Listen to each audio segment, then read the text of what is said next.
cuán firme cimiento se ha dado a la fe de Dios en su eterna palabra de amor. Con el propósito de compartir con usted las inmutables verdades de la palabra de Dios, presentamos A través de la Biblia, un estudio detallado y sistemático de toda la Biblia que le ayudará a conocer lo que Dios ha revelado para nuestro provecho espiritual. Estos estudios bíblicos fueron diseñados y elaborados por el Dr. J. Vernon McGee, versado maestro de la Biblia, quien dedicó la mayor parte de su vida a la enseñanza clara y sencilla de la palabra de Dios. Acompáñenos, pues, mientras avanzamos en nuestro recorrido a través de la Biblia. Cuán firme cimiento la palabra de Dios. Es un gozo estar nuevamente con usted, amigo oyente, para traerle otro estudio de la serie A través de la Biblia. Llegamos hoy, amigo oyente, al último discurso pronunciado por Job, y podemos observar que es un discurso bastante largo. Dos de sus amigos ya habían hablado 3 veces, y ellos estaban tratando de contestar. Aparentemente, Sofar no contestó en la última oportunidad. La respuesta de Bildad, la tercera, era muy débil, quizá porque fue muy corta. Él no tenía mucho que decir. Sofar aparentemente no le respondió a Job porque éste, aunque tomó una pausa en este largo discurso, parecería que al fin del capítulo 29 se hubiera detenido para darle a Sofar la oportunidad de responder, pero éste no lo hace. Entonces, Job continúa hasta finalizar. Luego, una persona que estaba allí, posiblemente entre la gente que los estaba rodeando, escuchando el debate, una persona de la audiencia, sigue el discurso y habla hasta que Dios aparece en la escena. Durante todo este tiempo se estaba formando una tormenta en el horizonte, y en el momento en que Eliú llega al final de su discurso, se desata la tormenta y todos los miembros del grupo tienen que escapar para buscar abrigo. En realidad, lo que ocurre es que Job queda solo en ese lugar, queda él y la tormenta. Y entonces Dios trata directa, personalmente, con Job. En este discurso nos estamos acercando a un material verdaderamente básico en lo que concierne a la vida, porque este libro nos toca aquí abajo, donde nos encontramos nosotros. Pensamos que debajo del sufrimiento por el cual tuvo que pasar este hombre Job, hay una gran lección que él tiene que aprender. Es por ello que decimos que el libro de Job no nos enseña principalmente sobre el sufrimiento, demostrándonos cómo sufren los santos de Dios.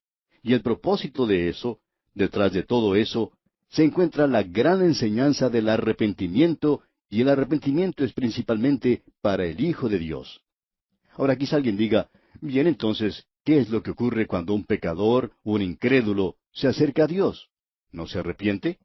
Pues bien, en la palabra de Dios podemos leer que el apóstol Pablo le dijo al carcelero de Filipos, le dijo, cree en el Señor Jesucristo y serás salvo. Él no hizo allí ninguna mención de que el arrepentimiento forma parte, digamos, de la palabra creer, porque cuando usted se vuelve a Cristo en fe, usted se aparta de algo, y eso es del pecado. En el caso del carcelero de Filipo, tiene que haber sido pecado e idolatría, y eso sería su arrepentimiento. Pero el volverse a Cristo era lo importante. Pero hay muchos de los hijos de Dios que en el día de hoy piensan de la misma manera que los pecadores perdidos, que son autosuficientes. Y cualquiera que es autosuficiente necesita arrepentirse, como lo veremos en este libro. Hemos mencionado todo esto porque estamos tratando de observar cómo funciona todo esto aquí al acercarnos al final del libro de Job. Y estamos comenzando a darnos cuenta que los 3 amigos han fracasado en su propósito de convencer a Job. El ministerio de ellos era parcial, unilateral. En lugar de hacer callar a Job, ellos lo llevan a una nueva área de discusiones que parecía no tener ningún fin.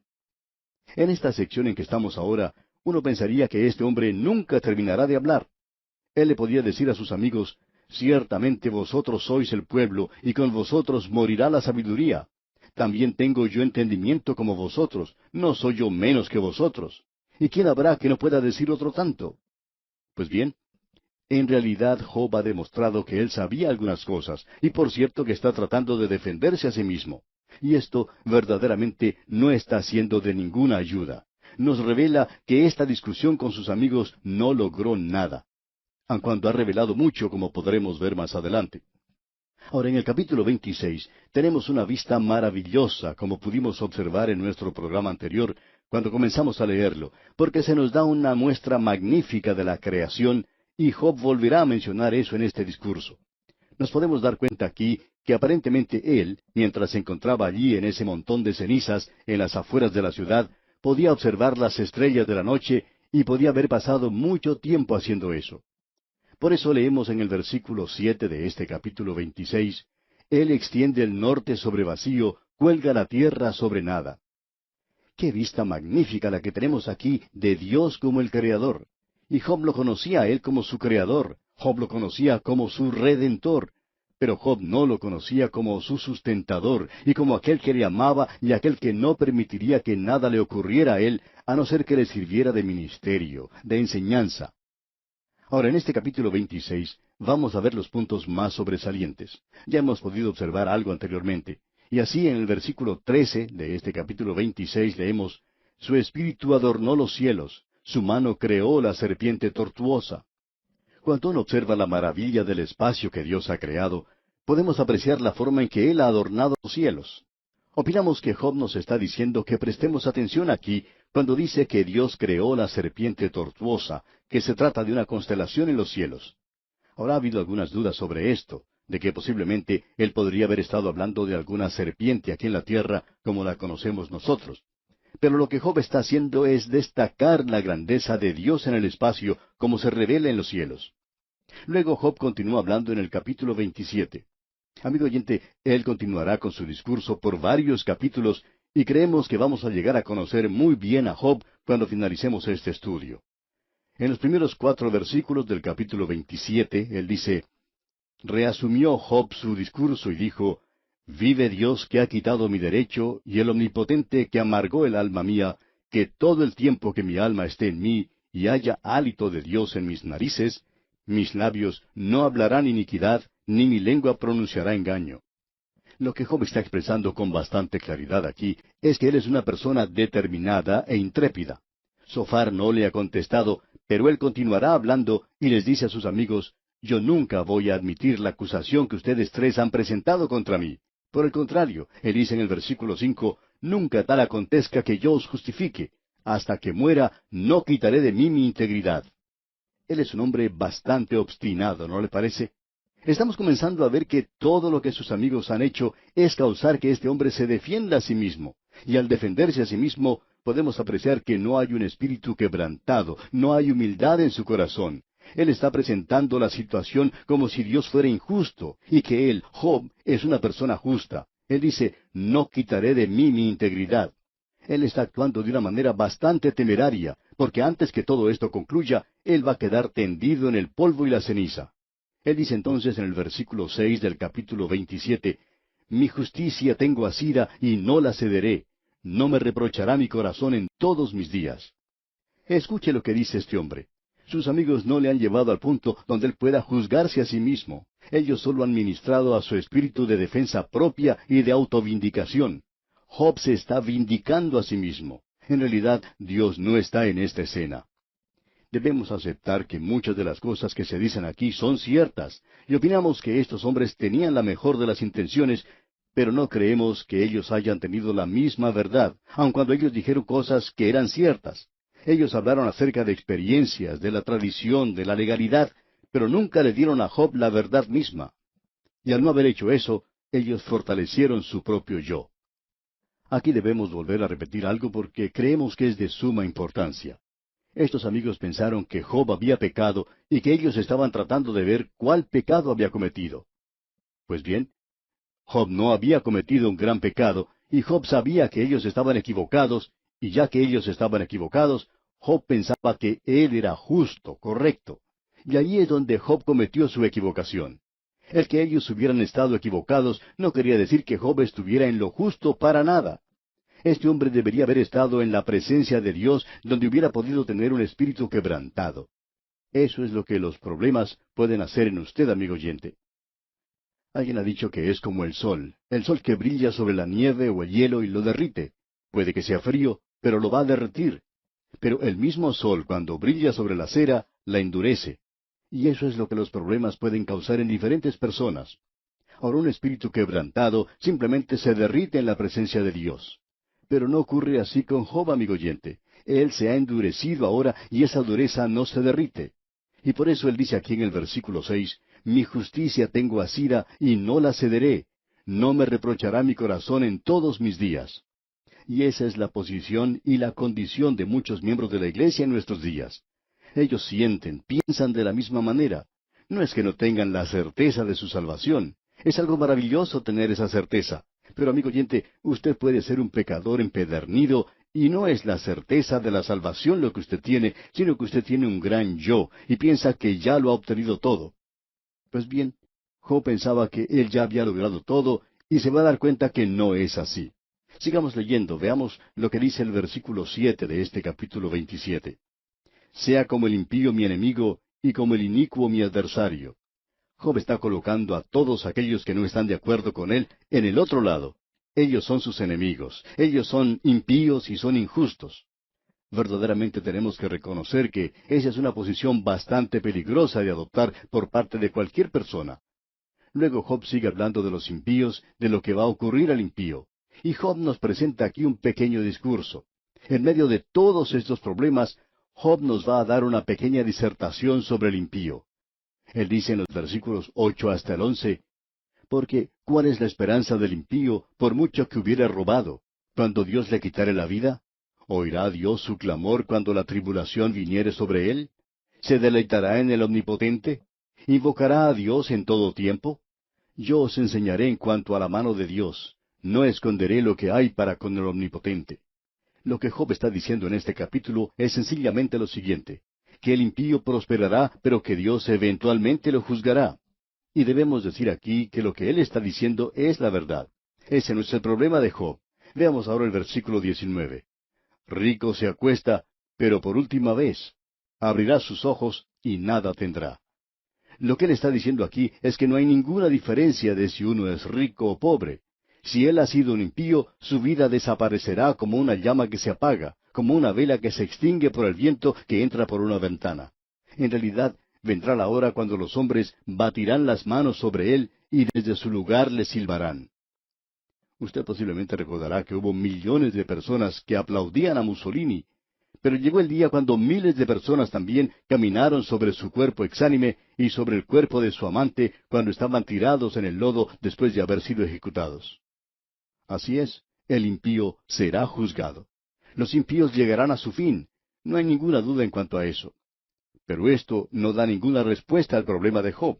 Él está lleno de palabras y continúa hablando.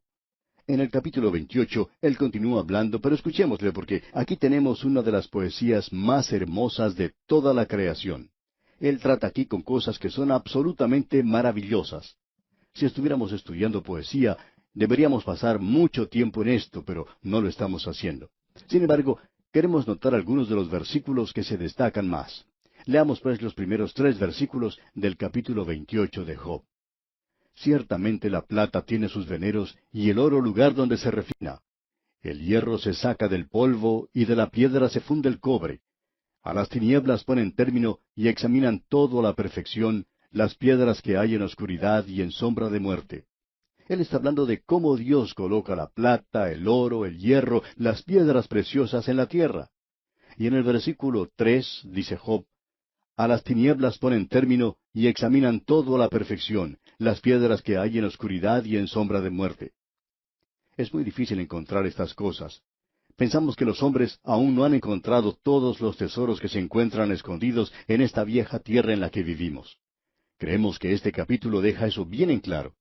Pensamos también que esto aclara que hay piedras preciosas de las cuales nosotros no sabemos nada y que nunca han sido descubiertas, y que podrían llegar a ser más valiosas que los diamantes o cualquier otra piedra. Escuchemos ahora lo que dice en los versículos 4 y 5 de este capítulo 28. Abren minas lejos de lo habitado, en lugares olvidados, donde el pie no pasa. Son suspendidos y balanceados lejos de los demás hombres. De la tierra nace el pan, y debajo de ella está como convertida en fuego. En otras palabras, no solo se encuentran piedras preciosas en la tierra, sino que ella también nos da el grano, el pan para que comamos. El versículo 6 y la primera parte del versículo 7 nos dicen, lugar hay cuyas piedras son zafiro y sus polvos de oro, senda que nunca la conoció ave. Pues bien, las aves vuelan sobre esas montañas y conocen dónde están ciertas vetas, pero aparentemente no nos pueden decir nada de eso, aun cuando vuelan sobre ellas. Y la segunda parte del versículo 7 dice, ni ojo de buitre la vio. Pero están en la tierra. En las montañas se hallan estas venas que aun las aves del cielo no conocen, ni siquiera el buitre lo sabe. Y el versículo 8 dice, nunca la pisaron animales fieros, ni león pasó por ella. Pensamos que es debido a esto que todavía hay abundancia en esta tierra de piedras preciosas y de cosas valiosas, de riquezas que los hombres no han logrado extraer aún, ni siquiera las han tocado. Eso es lo que creemos que este pasaje nos aclara. Y ahora el versículo 9 dice, en el pedernal puso su mano y trastornó de raíz los montes. Eso es lo que pasa cuando tenemos un temblor de tierra. Prosigamos con los versículos 10 al 12. De los peñascos cortó ríos, y sus ojos vieron todo lo preciado. Detuvo los ríos en su nacimiento, e hizo salir a luz lo escondido. Mas ¿dónde se hallará la sabiduría? ¿Dónde está el lugar de la inteligencia? Ahora Job dice, todo esto, todas estas cosas valiosas están en la tierra. Pero, ¿dónde va a conseguir usted sabiduría e inteligencia? En otras palabras, le está diciendo a sus amigos que ellos no la han encontrado. Y continúa con los versículos 13 y 14. No conoce su valor el hombre, ni se halla en la tierra de los vivientes. El abismo dice, no está en mí. Y el mar dijo, ni conmigo. Nuevamente deseamos expresar nuestro parecer. No creemos que todo esto de buscar en el fondo del mar o en los límites del espacio y de buscar en cada ranura de esta tierra le puede decir al hombre algo relativo a la verdadera sabiduría, a lo que es la verdadera inteligencia, es decir, en lo que se relaciona con el origen del mundo y de cómo llegó a ser. No creemos que el hombre logre encontrar eso aquí. Y luego Job continúa diciendo en el versículo 15, no se dará por oro, ni su precio será a peso de plata. Se está gastando cantidades fantásticas de dinero para lograr traer rocas de la luna, y son unas rocas muy caras, podemos decir de paso. Pero esto no le está diciendo al hombre lo que él quiere saber, de eso estamos seguros. Y ahora en los versículos 16 al 18 leemos, no puede ser apreciada con oro de Ofir, ni con ónice precioso, ni con zafiro.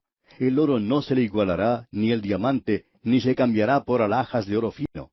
No se hará mención de coral ni de perlas. La sabiduría es mejor que las piedras preciosas. En otras palabras, la sabiduría que Job esperaba que sus amigos le trajeran es una sabiduría que en realidad está más allá del entendimiento del hombre. Y luego continúa Job diciendo en el versículo 19, no se igualará con ella topacio de Etiopía, no se podrá apreciar con oro fino.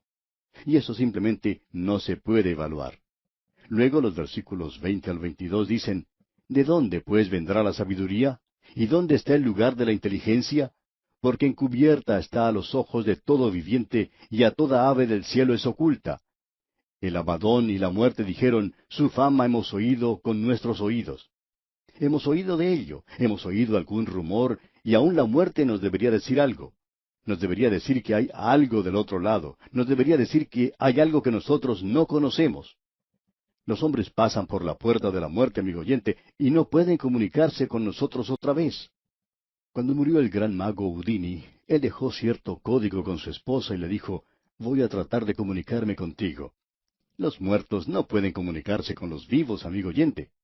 Un espiritista tras otro se acercó a la señora Houdini para decirle que había oído de su esposo. Y ella les decía, bueno, ¿cuál es el código? Pero ninguno de ellos pudo mencionar cuál era. Esto quiere decir simplemente que uno no recibe palabras desde otro lugar. Eso nos debería decir que hay algo que nosotros no conocemos. Veamos ahora lo que nos dice este interesante versículo 26 de este capítulo 28 de Job. Cuando él dio ley a la lluvia y camino al relámpago de los truenos. Lo interesante de este versículo es que por mucho tiempo hubo personas que opinaban que este texto estaba equivocado. Cualquiera sabe que se ve primero el relámpago y que luego se escucha el trueno. Sin embargo, aquí tenemos al relámpago de los truenos. Pero desde que se descubrió que las ondas del sonido no viajan tan rápido como las ondas de la luz, se descubrió que uno puede ver el relámpago y más tarde puede escuchar el trueno. Pero lo que en realidad ocurre es que el relámpago es el destello del estallido del trueno que tuvo lugar. Y eso es más acertado. Es sorprendente cómo el escritor del libro de Job conocía todo esto. Y llegamos ahora al capítulo 29. En nuestro próximo programa podremos hacer un diagnóstico del caso que está sufriendo Job. Pensamos que vamos a poder internarlo en la clínica de Dios en la próxima ocasión y observarlo en la máquina de rayos X, y veremos entonces cuál es el problema que tiene este hombre. El problema que sus amigos no fueron capaces de encontrar. Pero pensamos que podemos darle alguna indicación, y creo que ya lo hemos hecho. Él está sufriendo una enfermedad muy aguda, donde el yo es tan importante que nos provoca unos síntomas terribles. En el capítulo 29 hay 25 versículos en los cuales Job se menciona a sí mismo de una manera u otra en más de 50 ocasiones, y uno queda con la impresión que Job está hablando de sí mismo. Él realmente está tan envuelto en sí mismo en este capítulo que nos damos cuenta de cuál era el problema que tenía Job. Vamos a ver cómo esto afectaba su vida y cómo afecta la vida de los seres humanos en la actualidad. Alguien ha dicho que cuando uno se envuelve a sí mismo, uno hace un paquete muy pequeñito. Veremos, pues, algo de esto en nuestro próximo programa.